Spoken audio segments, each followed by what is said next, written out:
Corona পরিস্থিতি মোকাবিলায় বিশেষ বাজেট ঘোষণা না দিয়ে সরকার গতানুগতিক সাদামাটা ও অবাস্তবায়নযোগ্য বাজেট দিয়েছে বলে মন্তব্য করেছেন বিএনপি মহাসচিব মির্জা ফখরুল ইসলাম আলমগীর। বিকেলে অনলাইন ব্রিফিংয়ে বাজেট পরবর্তী প্রতিক্রিয়ায় তিনি কথা বলেন। এ সময় মির্জা ফখরুল আলো বলেন, কালো টাকা সাদা করার সুযোগ দিয়ে মূলত দুর্নীতিকে প্রশ্রয় দেওয়া হয়েছে। বিসমিল্লাহির রহমানির রহিম। প্রিয় সাংবাদিক ভাই ও বোনেরা, আসসালামু আলাইকুম। করোনা সংকটের কারণে জাতি আজ এক মহা দুর্যোগ কাল অতিক্রম করছে। মানুষের জীবন ও অর্থনীতিকে এই মহাসংকট থেকে উদ্ধারের জন্য যেখানে প্রয়োজন ছিল প্রথাগত গতানুগতিক বাজেট কাঠামো থেকে বেরিয়ে এসে একটি বিশেষ করোনা বাজেট, তা না করে অর্থমন্ত্রী গতকাল 11 জুন জাতীয় সংসদে 2020-21 অর্থ বছরের জন্য 5,68,000 কোটি টাকার একটা গতানুগতিক অবাস্তবায়নযোগ্য বাজেট ঘোষণা করেছেন। এই বাজেট জাতিকে হতাশ করেছে। গত 9 জুন বাংলাদেশ জাতীয়তাবাদী দলের পক্ষে আমরা সুনির্দিষ্ট পুনরুদ্ধার পরিকল্পনা সমৃদ্ধ 3 বছরের একটি মধ্য মেয়াদী বাজেট রূপরেখা দিয়েছিলাম। অর্থমন্ত্রী আমাদের সুপারিশ ও দেশের অধিকাংশ শীর্ষ অর্থনীতিবিদদের অভিমতকে উপেক্ষা করে প্রত্যাশিত অসাধারণ বাজেটের স্থলে নিতান্তই একটি অত্যন্ত সাদামাটা গতানুগতিক একটি সাধারণ বাজেটের ঘোষণা দিলেন। অথচ সুযোগ ছিল, এবারকার এই বাজেটে একটা উত্তরণের সম্ভাবনা ছিল। এই বাজেট করোনা কাটিয়ে একটি টেকসই অর্থনৈতিক ভিত্তি গড়ে তোলার কোন সুনির্দিষ্ট প্রস্তাব করতে পারেনি। স্বাস্থ্য, শিক্ষা, সামাজিক সুরক্ষা ও খাদ্য নিরাপত্তার জন্য প্রস্তাবিত বাজেটে প্রত্যাশিত অর্থ বরাদ্দ করা হয়নি। বাজেটে বর্তমানে বিপর্যস্ত অর্থনীতি পুনরুদ্ধারের লক্ষ্যে কার্যকর সুশাসন, স্বচ্ছতা নিশ্চিতকরণ এবং সর্বস্তরে জবাবদিহিতা প্রতিষ্ঠার কোনো বিকল্পই নেই। প্রিয় সাংবাদিক বন্ধুগণ, জাতি আশা করেছিল এবারের বাজেটে স্বাস্থ্য খাতকে সর্বোচ্চ প্রাধান্য দেওয়া হবে, কিন্তু সবাইকে হতাশ করে অর্থমন্ত্রী স্বাস্থ্য সেবা ও স্বাস্থ্য শিক্ষা পরিবার কল্যাণ বিভাগের জন্য চলতি অর্থ বছরের তুলনায় 3,515 কোটি টাকা বাড়িয়ে 29,274 কোটি টাকা বরাদ্দ দিলেন।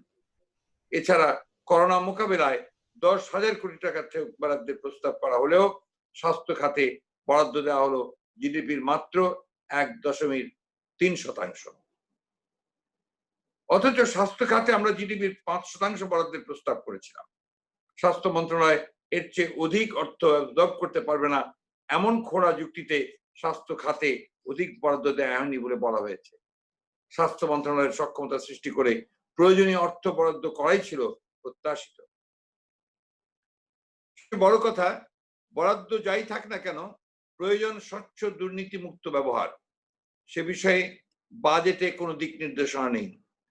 বাজেটে স্বাস্থ্য খাতের উন্নয়নে প্রকৃত অর্থে কোনো গঠনমূলক ব্যবস্থা কিংবা সংস্কার প্রস্তাব নেওয়া হয়নি। এমনকি যেসব প্রকল্প নিয়ে অনেক সমালোচনা হয়েছে, সেসব প্রকল্পগুলোকেই সরকারের বিশেষ উদ্যোগ হিসেবে দেখানো হয়েছে।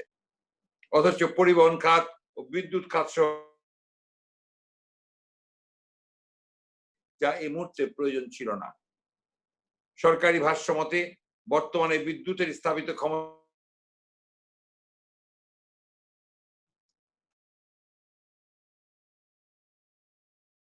বিপুল অর্থ বরাদ্দের কোনো দরকার ছিল বলে আমরা মনে করি না। 1200 মেগাওয়াট রূপপুর বিদ্যুৎ কেন্দ্রটি 1,13,000 কোটি টাকায় দেশের সবচেয়ে একক ব্যয়বহুল চাপযুক্ত জলচুক্তি প্রকল্প, যে রাশিয়ান এক কোম্পানি কর্তৃক বাস্তবায়িত হচ্ছে। এই প্রকল্পটির বাস্তবায়ন কিছু সময়ের জন্য পিছিয়ে দিয়ে ওই অর্থ স্বাস্থ্য খাত সহ কর্মসংস্থান, খাদ্য নিরাপত্তা খাতে ব্যয় করা যেত। তা করা হয়নি, কারণ রূপপুর কেন্দ্রের দুর্নীতির সুযোগ বন্ধ করতে চায়নি সরকার। প্রিয় সাংবাদিকবৃন্দ, প্রস্তাবিত বাজেটে করোনার ঝুঁকি মোকাবেলায় যে কাঠামো থাকা দরকার সেটি পরিপালিত হয়নি। বাজেটের আয় ও ব্যয়ের গ্রহণযোগ্যতা ও বিশ্বাসযোগ্যতা নিয়েও প্রশ্ন রয়েছে। বাজেটে কেবল সংখ্যার হিসাব মিলানো হয়েছে। বাজেটের রাজস্ব লক্ষ্যমাত্রা 3,82,011 কোটি টাকা ধরা হয়েছে। তার মধ্যে এনবিআরকেই আয় করতে হবে 3,30,000 কোটি টাকা, অর্থাৎ 50% অধিক প্রবৃদ্ধি, যা বাস্তবতা বিবর্জিত। এনবিআর এর অর্থ আহরণ করতে ব্যর্থ হবে, তাতে বাজেট ঘাটতির পরিমাণ আরো বেড়ে যাবে। ব্যাংকগুলোর পক্ষে প্রস্তাবিত ডেফিসিট ফাইন্যান্সিং এর 25,000 কোটি টাকা যোগান দেওয়া সম্ভব হবে না।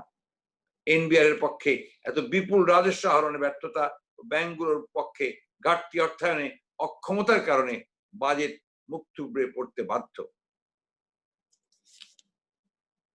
প্রিয় সাংবাদিক বন্ধুগণ, বাজেটে ব্যাংকিং খাত সহ অর্থনীতিকে পুনরুদ্ধারের কোন সুনির্দিষ্ট সংস্কার প্রস্তাব নেই, বরং শীর্ষ ঋণ খেলাপিদের ঋণ পরিশোধে আরো সময় বৃদ্ধি করার সুযোগ দেওয়া হয়েছে।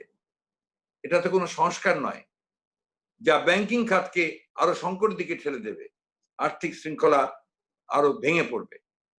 সরকার বলছে চলতি অর্থ বছরে জিডিপি প্রবৃদ্ধি হবে 5%। সম্প্রতি বিশ্ব ব্যাংকের গ্লোবাল ইকোনমিক প্রসপেক্টাস 2020 শিরোনামের প্রতিবেদনে উল্লেখ করা হয়েছে যে চলতি বছরে প্রবৃদ্ধি 1.6% নেমে আসবে এবং 20-21 বছর অর্থাৎ 2020 এবং 21 বছরে তা হবে মাত্র 1%। অর্থমন্ত্রী এই বাজেটে জিডিপি প্রবৃদ্ধির হার নির্ধারণ করেছেন 8.2। আমদানি, রপ্তানি, বিনিয়োগ, কর্মসংস্থান ইত্যাদি ম্যাক্রো ইকোনমিক ইন্ডিকেটর গুলো যখন আলোচনা করলেই স্পষ্ট যে 8.2 প্রবৃদ্ধি অর্জন নিতান্তই কল্পনা প্রসূত। বিনিয়োগ দরকার 32-34%, যে কঠিন এবং অসম্ভব। জিডিপি ও রাজস্ব আহরণে প্রবৃদ্ধির যে লক্ষ্যমাত্রা নির্ধারণ করা হয়েছে তা দৃশ্যমান ভাবেই প্রতারণার সামিল। এই বাজেটে করোনাকালীন সময়ে মানবেতর জীবনযাপন করছে, দিন আনে দিন খায় এ শ্রেণীর মানুষের জন্য। এই বেকারত্ব মোকাবেলার কোন গঠনমূলক ব্যবস্থা নেওয়া হয়নি। বাজেটে সীমিত আয়ের বৃহৎ দরিদ্র জনগোষ্ঠীর স্বার্থকে উপেক্ষা করা হয়েছে।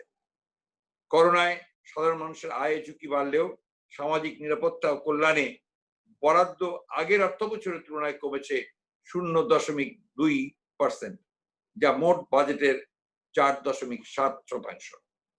চলতি বাজেটে ছিল তা 4.9%।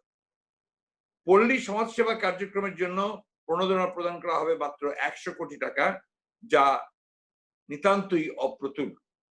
বাজেটে কিছু প্রণোদনার কথা উল্লেখ করলেও ওইসব আর্থিক প্রণোদনা নিতান্তই ব্যাংক লোন। রুগ্ন ব্যাংকিং খাত এ অর্থ বহন করতে না পারলে প্রস্তাবিত আর্থিক প্রণোদনা মিলবে না। মিললেও সরকার দলীয় কিছু লোকজন এতে উপকৃত হবে। এজন্য দরকার ছিল বাংলাদেশ ব্যাংক অর্থাৎ রাষ্ট্রীয় কোষাগার থেকে বিশেষ তহবিলের যোগান দেয়া, কিন্তু তা করা হলো না। প্রিয় সাংবাদিক বৃন্দ, অর্থমন্ত্রী বিদেশে কর্মসংস্থান সৃষ্টির কথা বলেছেন, অথচ প্রবাসীদের ডেস্টিনেশন হিসেবে পরিচিত প্রতিটি দেশই করোনা আক্রান্ত হয়ে মন্দা কবলিত।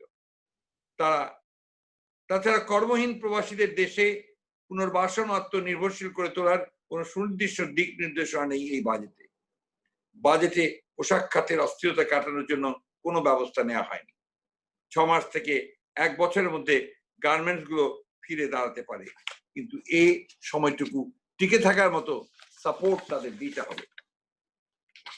তা নাহলে পোশাক খাত মুখ থুবড়ে পড়ার আশঙ্কা রয়েছে। তবে অর্থনীতির চাকা সফল করতে কেবলমাত্র গার্মেন্টস খাতের উপর ভরসা করলে চলবে না, আমাদের অর্থনীতিকে ডাইভার্সিফাই করতে হবে। সে ব্যাপারে সুনির্দিষ্ট কোনো দিক নির্দেশনা প্রস্তাবিত বাজেটে নেই। প্রিয় সাংবাদিক বন্ধুগণ, এই বাজেটে দুর্নীতিকে প্রশ্রয় দেওয়া হয়েছে। বাজেটের বড় অংশ মেগা প্রকল্পগুলোকে দেওয়া হয়েছে, যেগুলো এরই মধ্যে দুর্নীতির কারণে প্রশ্নবিদ্ধ। অগ্রাধিকার ভিত্তিতে এসব প্রকল্পকে বাজেটে আনায়নের প্রয়োজন ছিল না। দুর্নীতির যে ধারা চলমান সেটাকে অব্যাহত রাখাই এর কারণ বলে আমরা মনে করি। তাছাড়া কালো টাকা সাদা করার যে সুযোগ এই বাজেটে দেওয়া হয়েছে, সেটাও দুর্নীতিকে চলমান রাখার আরেকটি প্রয়াস মাত্র। আবাসন খাতের ফ্ল্যাটের পাশাপাশি এবার 10% বাড়তি শুল্কে জমি কেনা ও উন্নয়ন, বিল্ডিং, নগদ টাকা, ব্যাংকে রক্ষিত টাকা, স্টক ডিভিডেন্ড, বন্ড ও শেয়ার বাজারে বিনিয়োগের সুযোগ সৃষ্টি করে অনৈতিকতাকে বৈধতা দেওয়া হয়েছে। দুর্নীতি দমন কমিশনের প্রশ্ন করার বিধানটিও উঠিয়ে দিতে যাচ্ছে, যা অসাংবিধানিক, কোনোভাবেই কাম্য নয়। দেশে যে আইনি থাকুক না কেন, আয়কর কর্তৃপক্ষ সহ অন্য কোনো কর্তৃপক্ষ এ বিষয়ে কোনো প্রশ্ন উত্থাপন করতে পারবে না। অর্থমন্ত্রী কালো টাকা সাদা করাকে করদাতাদের আয়কর রিটার্নের ত্রুটি সংশোধনের সুযোগ সৃষ্টি হিসেবে অভিহিত করেছেন। কালো টাকা অর্থনীতির অংশ বটে, তবে এটি অর্থনীতির মস্তিষ্কের টিউমারের মতো। এই টিউমার সরাতে হবে, নয়তো রোগী মারা যাবে। এ বাণী অর্থমন্ত্রী অবশ্যই জানেন রোহিন্টন মিস্ত্রি, তবু তিনি কালো টাকা সাদা করার দুয়ার খুলে দিলেন। মূলত গত এক দশক কালের অধিক কাল ব্যাপী সরকার দলীয় যে সকল ব্যক্তি নজিরবিহীন দুর্নীতির মাধ্যমে সম্পদের পাহাড় গড়ে তুলেছে, তাদের টাকা সাদা করার জন্য সরকার এবার কালো টাকা সাদা করার কোপ বৃদ্ধি করেছে। আমরা এহেন অনৈতিক, দুর্নীতি সহায়ক, বৈষম্যমূলক, অসাংবিধানিক পদক্ষেপ গ্রহণ করা থেকে বিরত থাকার জন্য আহ্বান জানাচ্ছি। বিদেশে পাচার হয়ে যাওয়া লক্ষাধিক কোটি টাকার যে খতিয়ান দেশে বিদেশি সংবাদ মাধ্যমের অনুসন্ধানে বেরিয়ে এসেছে, তা দেশে ফিরিয়ে আনার কার্যকর উদ্যোগ নেওয়ার দাবি জানাচ্ছি। প্রিয় সাংবাদিক বন্ধুগণ, উন্নয়ন খাতে বরাদ্দ ধরা হয়েছে 2,05,000 কোটি টাকা, অথচ করোনা সংকট মোকাবেলায় মাত্র 10,000 কোটি টাকা বরাদ্দ রাখার প্রস্তাব দেওয়া হয়েছে।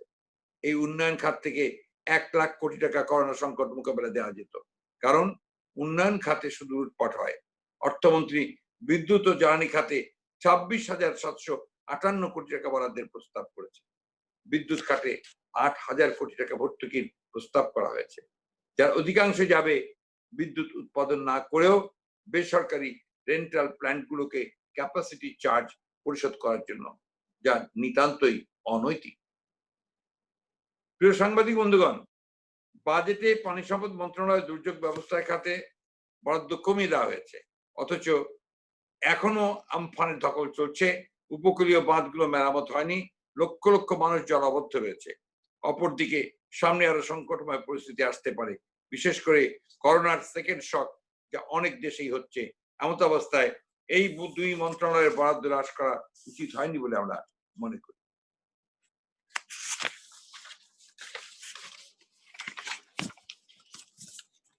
কৃষকদের উৎপাদনের উপকরণ যেমন বীজ, সার ইত্যাদির মূল্য হ্রাসের তেমন কিছুই বলা হয়নি, বরঞ্চ রাসায়নিক সারের মূল্য গত বছরের মূল্যই বহাল রাখা হয়েছে। কৃষকদের উৎপাদিত পণ্যের ন্যায্য মূল্য নিশ্চিত করা সহ কৃষি খাতকে যথাযথ গুরুত্বের সাথে মূল্যায়ন করা হয়। ক্ষুদ্র, মাঝারি ও কুটির শিল্পে প্রায় 2.5 কোটি মানুষ সম্পৃক্ত, এই খাতও যথাযথ গুরুত্ব পায়নি। এমনিতেই ব্যাংকে আমানত কমে গেছে। অর্থমন্ত্রী প্রস্তাব করেছেন ব্যাংকে 10 লক্ষ টাকার উপরে রাখলেই 3,000 টাকা কর দিতে হবে, 1 কোটি টাকার উপরে থাকলে 15,000 টাকা ট্যাক্স দিতে হবে। এতে আমানত ক্ষতিগ্রস্ত হবে, কারণ আমানতকারীরা নিরুৎসাহিত হবে। কর্মসংস্থান, কারিগরি শিক্ষা খাতে আরো গুরুত্ব দেওয়া দরকার ছিল। শস্য বীমার কথা দীর্ঘদিন ধরে বলা হচ্ছে, এই বাজেটে অন্তত বলা উচিত ছিল তারা এই ব্যাপারে কিছু করবেন কি করবেন না। বাজেটে হাতে তৈরি খাবার, গুঁড়ো দুধ, অনলাইন খাবার, অনলাইনে কেনাকাটা, মোবাইল ও ইন্টারনেট সেবা খরচ বাড়ানোর প্রস্তাব করা হয়েছে। মোবাইল ফোনের মাধ্যমে কেউ যদি 100 টাকার সেবা নিতে চান, তাহলে 75 টাকার সেবা নিতে পারবেন, 25 টাকা যাবে সরকারের পকেটে। মোবাইল সেবার ওপর কর প্রায় প্রতি বছরই বাড়ছে। করোনা সংকটকালে অবরোধ অবস্থায় আমরা দেখছি এসব সেবা কত প্রয়োজনীয়। এ সময় অনলাইনে বেচা কেনা, মোবাইল ও ইন্টারনেট সেবার উপর সম্পূরক শুল্ক আরো 5% বাড়ানো সঠিক হবে না। আমরা অনলাইন কেনাকাটা ও মোবাইল ইন্টারনেট সেবার বর্তমান ব্যয় বহাল রাখার আহ্বান জানাচ্ছি। বাজেটে স্বর্ণ আমদানিতে ভিএটি অব্যাহত দেওয়া হয়েছে। আমি আবার বলছি, বাজেটে স্বর্ণ আমদানিতে ভিএটি অব্যাহতি দেওয়া হয়েছে। এতে স্বর্ণের দাম কমবে। স্বর্ণের দাম হ্রাসের এ প্রস্তাবে জুয়েলারি দোকানের লবি ও বিত্ত ভান্ডারী লাভবান হবে। সাধারণ মানুষ এবং মধ্যবিত্তদের যারা সংকটকালে স্বর্ণালংকার বিক্রি করে দিতে বাধ্য হবেন, তারা ক্ষতিগ্রস্ত হবেন। 30শে জুনের মধ্যে গ্যাস ও বিদ্যুতের বিল পরিশোধ না করলে সংযোগ বিচ্ছিন্ন করা হবে বলে বিজ্ঞপ্তি জারি করা হয়েছে। এই সংকটকালে এই নিষ্ঠুর সিদ্ধান্ত থেকে সরে আসার আহ্বান জানাচ্ছি। এছাড়া সারা দেশে এনজিও গুলো ক্ষুদ্র ঋণ গ্রহীতাদের 30 জুনের মধ্যে ঋণের কিস্তি পরিশোধের সময় সীমা বেঁধে দেওয়া হয়েছে। করোনাকালে সংকটে নিপতিত গরিব ঋণ গ্রহীতারা এতে আরো বিপদগ্রস্ত হবে। ক্ষুদ্র ঋণ গ্রহীতাদের কিস্তি পরিশোধের সময়সীমা বৃদ্ধি করার আহ্বান জানাচ্ছি।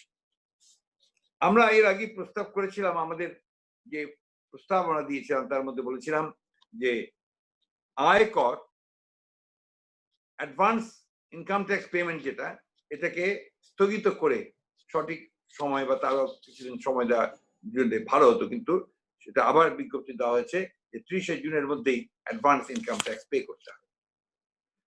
প্রিয় সাংবাদিক বৃন্দ, অর্থনৈতিক উন্নয়ন ভবিষ্যৎ পথ পরিক্রমা শিরোনামের এই বাজেট প্রকৃত অর্থে একটি অন্তঃসারশূন্য কল্পনা প্রসূত কথার ফুলঝুরি ছাড়ার কিছুই নয়।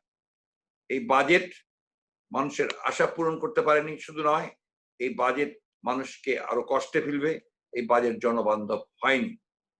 বর্তমান সরকারের কাছ থেকে অবশ্য এর বেশি আশা করেও লাভ নেই, কারণ জনগণের কাছে এদের কোনো জবাবদিহিতা নেই এবং জনগণের কোনো ম্যান্ডেটও এদের কাছে নেই। আল্লাহ হাফেজ। বাংলাদেশ জিন্দাবাদ।